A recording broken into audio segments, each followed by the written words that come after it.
Welcome to the Consulting Leaders Podcast, where we talk about the business of consulting. Whether you're looking to grow your practice or learn from the stories of leaders in consulting, you're in the right place. I'm your host, Guillaume Jouvencel, ex-PwC and co-founder of GHA Marketing. Join me as I interview the best consultants in their niche. Let's get on with the show.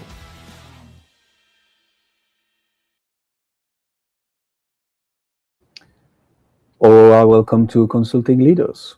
Happy to have you. Thank you. Thank you for having me. It's great to be here. Let's jump straight into it. What got you into consulting, Aurora? What's the story?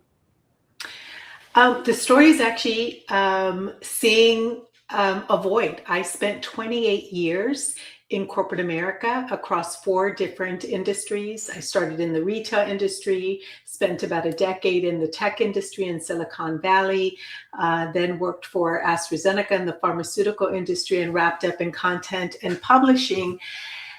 And the one persistent gap that I continued to see was the lack of representation and diversity in the majority of the boards I got the privilege to present to in those 20 plus years, as well as my leadership team, and in many cases, my peers.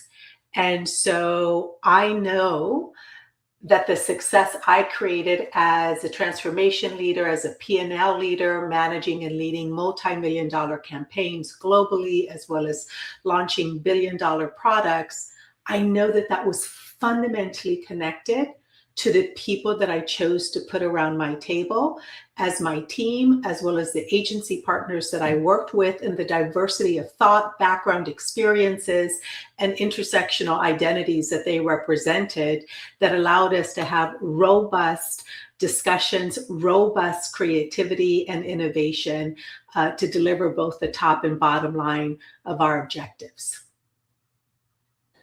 So what's the problem that you help solving now? Like what's the thing that you help people achieve? So in essence, that the identification of that gap and the opportunity, quite frankly, really drove me to create the Opt-in. So the Opt-in is a culture strategy firm, and we fundamentally focus on closing the gap between culture and performance. And we do that fundamentally in 2 ways. One, in helping organizations evolve their leadership capabilities, their cultural competency capabilities, both from a learning perspective in small groups or one-on-one coaching. And then the second way that we do that is working in tandem with our clients, really at the intersection of their business strategy and culture. Is there, that makes a lot of sense. Is there a specific industry, niche, company size that you're helping? Like who do you help with culture? We predominantly focus on medium to large size organizations. The work that we do is very much work that it needs, is most effectively driven when led by the C-suite. And that is very much the organizations, the leadership tiers where we focus. We have a particular interest in helping tech organizations, healthcare organizations, and media organizations, because that's where I have a lot of content expertise to say, if you evolve in this manner, you're actually going to deliver against the growth and performance objectives that you have as an organization. So culture is not separate to your business strategy. It is integral to your strategy. But we are also a B Corp-certified organization, so we also work with a lot of B Corps and nonprofit organizations. How do you market that? How do you brand? Like what has worked for you to attract? I'm going to assume this is head of culture, head of people, CHRO, head of L&D, right? Who you typically have to deal with as decision makers, or? So yes, but I think it's also the P&L leaders, because again, I think that we have historically looked at culture as an HR issue when it is fundamentally a culture issue and a fundamental driver of business performance and success. And so we would offer that a lot of our key levers or roles are actually the C-suite whether it's the CEO, the COO, obviously the CPO, Chief People Officer, are key leaders, but we really look at this as a business and performance strategy, not just sort of a compliance requirement. Fair enough.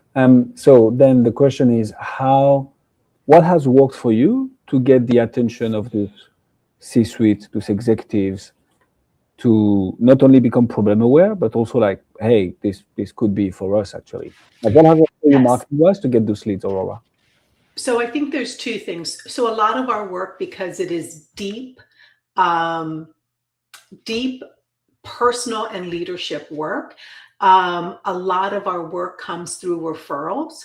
Organizations and leaders have to be ready to do this work. They also have to be courageous leaders, particularly here. I know you have a global audience, but particularly here in the United States, the work that we do is somewhat very much has a lot of negative connotation with the current administration that we have. And so for us, this work is really led by courageous leaders and has been driven very much, and particularly in the last 12 months of the last year here in the United States, by word of mouth and referral, and valued clients and leaders who understand that independent of which administration is in our government halls, the work and the importance of people and culture within their business strategy and success, that's not going to change. And it is a persistent reality, particularly if organizations are trying to deliver to their multiple shareholders and stakeholders growth and performance. So, I'm interested into understanding a bit more about this. Is it intentional, the full focus on referrals? Because we've looked into you, obviously, Aurora, and I understand that you also do some speaking engagements, right? I believe you've done some cold outreach as well. So do I understand correctly that most of the business comes from word of mouth referral? But then what made you decide or look into speaking engagements, cold outreach, to also kind of stimulate that demand on your side? Yeah, so I would offer that cold outreach is probably one of our least effective strategies. Okay. Because of the fact that people have to be ready and wanting to do this work. So cold outreach to someone who is, a random list of human beings or folks that have not been whittled down. We select our clients as much as our clients select us. So cold outreach isn't always the most effective strategy for us because people have to be on a curve. We have a vetting system for our clients. And are they at a place of contemplation or preparation with wanting to do this work? So that's number one. Speaking engagements have been effective because a lot of times, because this work is so leadership and tends to be very focused first on the C-suite, people want to know who they're bringing into the boardroom, who they're bringing into that C-suite. And speaking engagements allow people to understand who I am as a founder, what is my credibility, having spent 28 years across Fortune 100 corporate America, and my ability to connect culture to performance and the KPIs that most executives are dealing with, which may not just be the engagement of their employees, but how the engagement of their employees is actually connected to their performance and growth and market opportunities.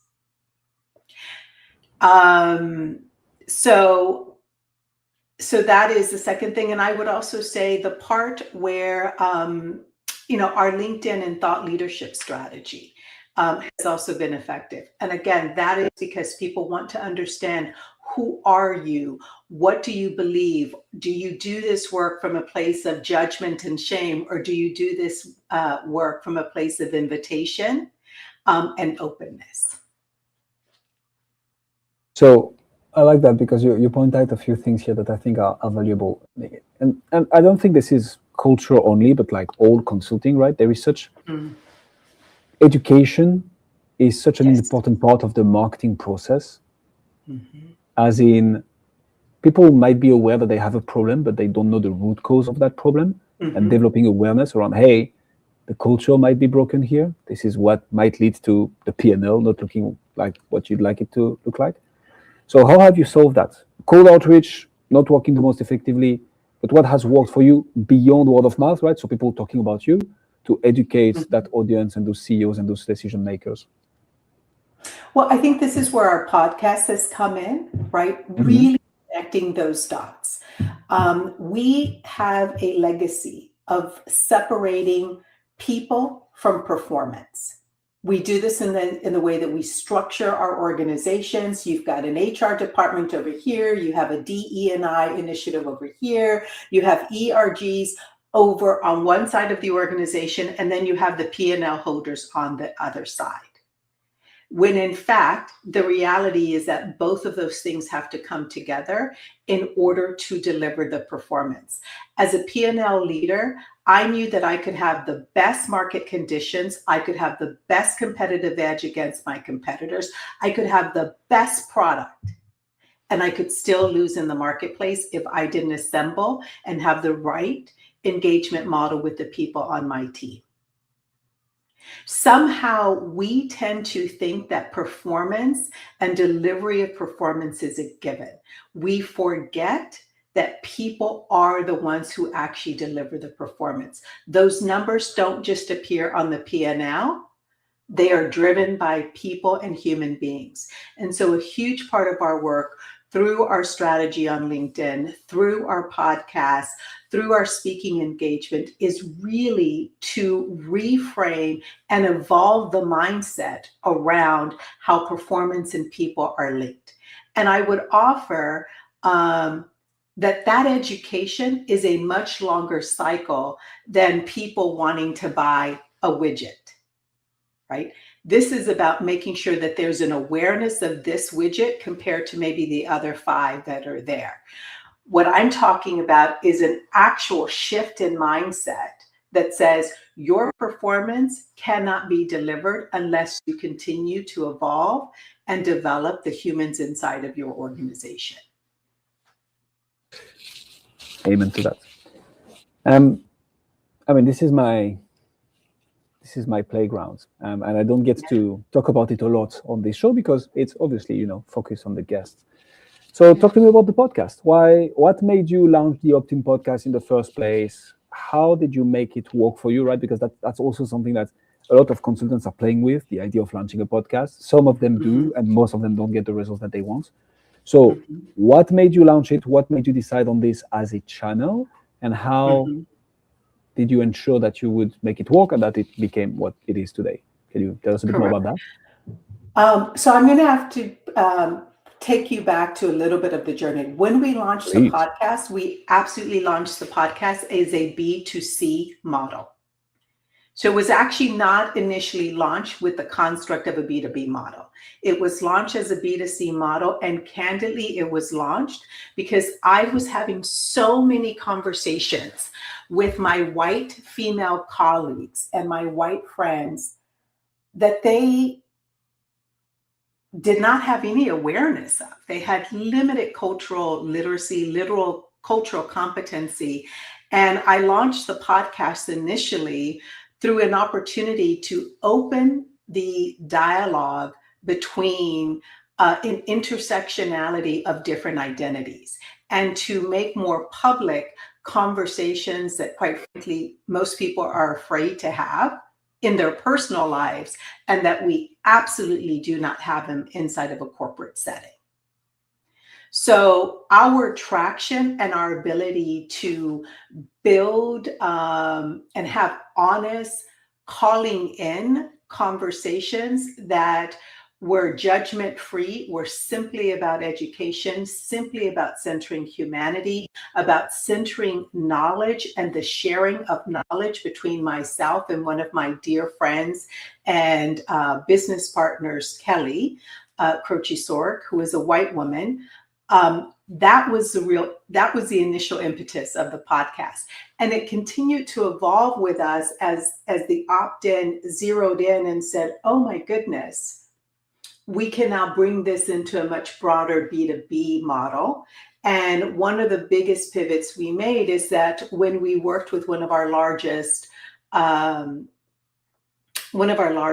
clients, and we took, after working with them for 3 years, we took what we had done over the last 3 years and made it a live case study on the podcast, talking to the different people inside of the enterprise, inside of the foundation, inside of the business leaders, inside of the naysayers, and really bringing a visual modeling and audio modeling of what does it take to do this work inside of an enterprise.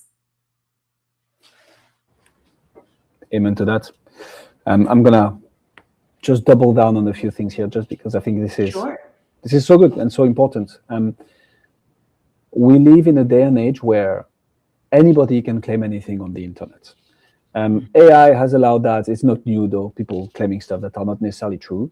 The consequence of this though for B2B coaching and consulting firms, especially when we are in a context where people are trying to, put roadblocks on our way, let's put it this way. Trust is the number one driver of business. Mm-hmm. Whether that is at the beginning, the middle, or the end of the process, people are going to look you up. People are going to, search, is this person even legit? Is what they claim actually true and what they do? And I think platforms like podcasts, but not only, podcast is good, but obviously not only YouTube videos, speaking at conferences can work as well. But having these long form pieces of content, which allows you to develop on an idea, to build that trust, build that authority, and it takes time. There is no cutting corners here, but that allows, and as you know, Aurora, this compounds, and this gets people to binge listen to some episodes, watch some of your content, and before they even get into the call with you, they're like, yeah, I see how this person could help. I think that's something that every consultant or B2B coach firm owner should bear in mind when coming up with content. Mm-hmm. Mm-hmm. Talk to me about how you tie all this with sales. So you have word of mouth, a little bit of cold outreach, speaking at conferences, content with the podcast, right? Which is interesting, first B2C, then B2B. How do you transform all this into a conversation, a sales conversation, an SOW, a letter of engagement, we rock and roll? What does sales motion look like for you, Aurora? So first, I don't call it sales. Sure. How does driving someone to potentially partner with you? But I think that matters, right? And it matters maybe, and again, we may be a very different consulting shop compared to others. And I say we don't call it sales. And yes, I know it's ultimately getting someone to purchase and engage in a relationship with us, and in a relationship where we're going to build a partnership that is not a short-term engagement. Most of our clients work with us for a duration of 3+ years. Our longest client has been with us since the beginning of when we started the opt-in. So, and I think that's important. So for us, it's like, do we have an opportunity to create value for this client? Do what we have is a match for what this client is needing? And in many cases, like, certainly when we, 2020, we had a lot of people calling, they would see the opt-in, they saw we had a podcast, and they would call us and say, can you come in and do a workshop? And we said, yes, we can. But what we want to understand is, what is your strategy? What is your business strategy, and how does culture and people fit into that? And if they did not have a response to that question, we would probe a little bit more. And then we would probably say, we appreciate that you were wanting to conduct a workshop, but we are interested in partnering with organizations who understand the longevity and the strategic importance of doing this work within the construct of their business strategy. Here are 5 names of beautiful peers, consultants that we know could deliver a fantastic workshop for you. And when you are interested in doing something longer, we are happy to have that conversation. So partnering with people more than partnering with people. Absolutely. Yep. And again, because we are not selling widgets. Mm-hmm. I wish my job would be so much easier if I was just selling widgets, or if I was selling a project, a 3-month project, or if I was selling, let's create a wonderful presentation for you. But usually we are working with clients where our sales cycle is a long sales cycle. It is anywhere between 4 to 6 months. Because it is about how are we co-creating value and how are we committed to creating a strategic change and transformation in partnership with you. And so, we look at our leads. We go through a filtering process where we are really trying to understand. In that acquisition model, we're trying to understand what is the need. Does the client understand what the need is? And is there executive sponsorship for this opportunity? In our case, if there is no executive sponsorship for the body of work, it's pretty much a no-go. How soon do you detect that in the partnering process? Within at least the first 2 conversations. Okay. And it's actually part of our intake that we have with clients. We have an entire intake process where we ask them to define what is the problem that they believe that they have, what is it they're wanting to fix, why is it they're wanting to fix it, obviously what is their budget to fix it, but most importantly, even before budget, where is the executive sponsorship coming for this effort and or project? I like your style. Talk to me about retention. So you mentioned 3.5 years on average, which is, I'm talking to a lot of consultants. This is outstanding. So can you help us understand how you make that happen, and how can consultants listening to us right now learn from this and replicate that? So I'm going to start first with, it starts when, you started talking about, is it sales? It starts first with what is our intention? Our intention is actually to be of ultimate value and service to those, to our clients. Number 2, it starts with the onboarding process and the account management, the white glove account management model that we build with our clients. Number 3, it is about the transparent way in which we build trust in not only what we do, but the accountability of how we do it, and the ownership when things are going well, and most especially when inevitably sometimes we may fumble or drop a ball. As you can imagine, in the work that we do, there is a lot of sensitivity. There is a possibility, especially in the climate that we are operating right now in the United States, where I may have a call with an executive and there may be a fumble in that call. And my ability to make sure that we are keeping that executive whole, as well as ensuring that the client project team is aware and that we are mitigating without, with complete and absolute ownership and accountability to closing it in the most viable and positive way for all parties involved.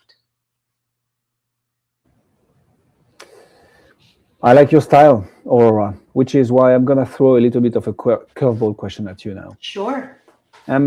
What's your number one challenge? What's the the one nut that you're trying to crack right now that once you crack, you're going to take the whole business to the next level? What would that be for you? My number one challenge right now is that I'm operating in a marketplace that is very much consumed with fear. What It do you is mean? consumed with fear based on doing this work in a way that is visible in public. So yesterday, we just had IBM, one of the largest global companies in the world, settle a suit with the US government because they were doing diversity, equity, and inclusion work. Okay. So every organization, you've had so much of the Fortune 100 companies acquiesce right now to the current government and administration, any work surrounding inclusion, diversity, belonging, culture work. And so that is a real threat,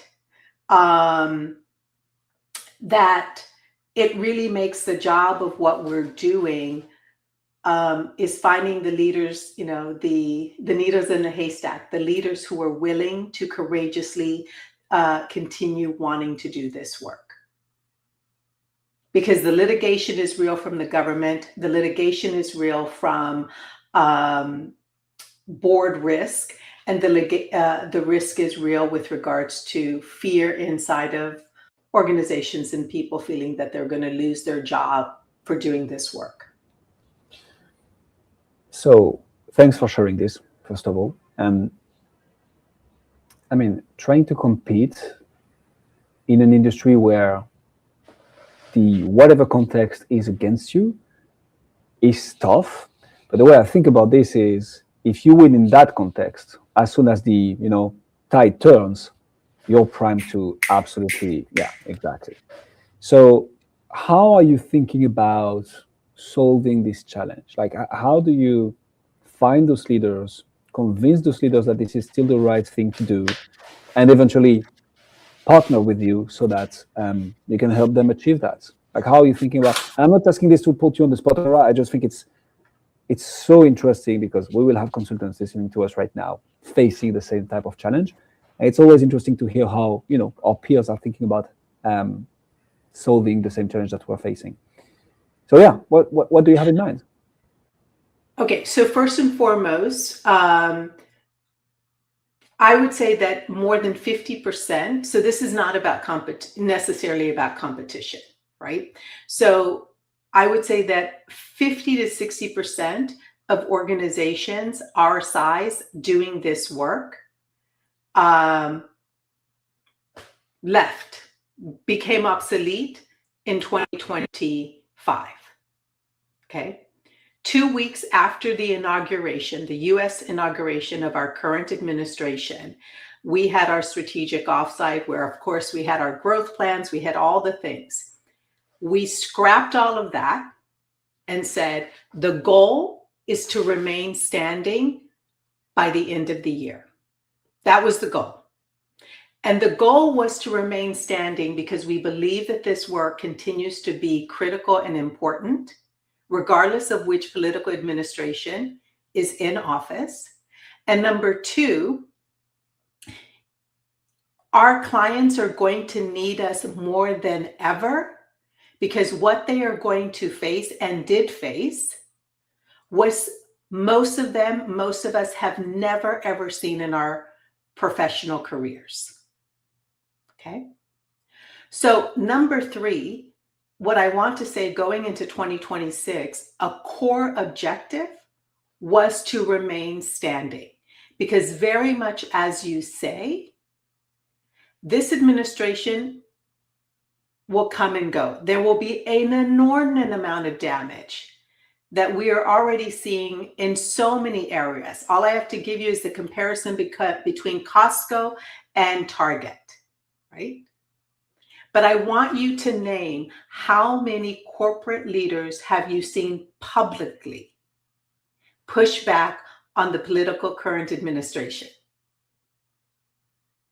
There's really only two. The CEO of Costco. Okay. And Anthropic, the CEO of Anthropic.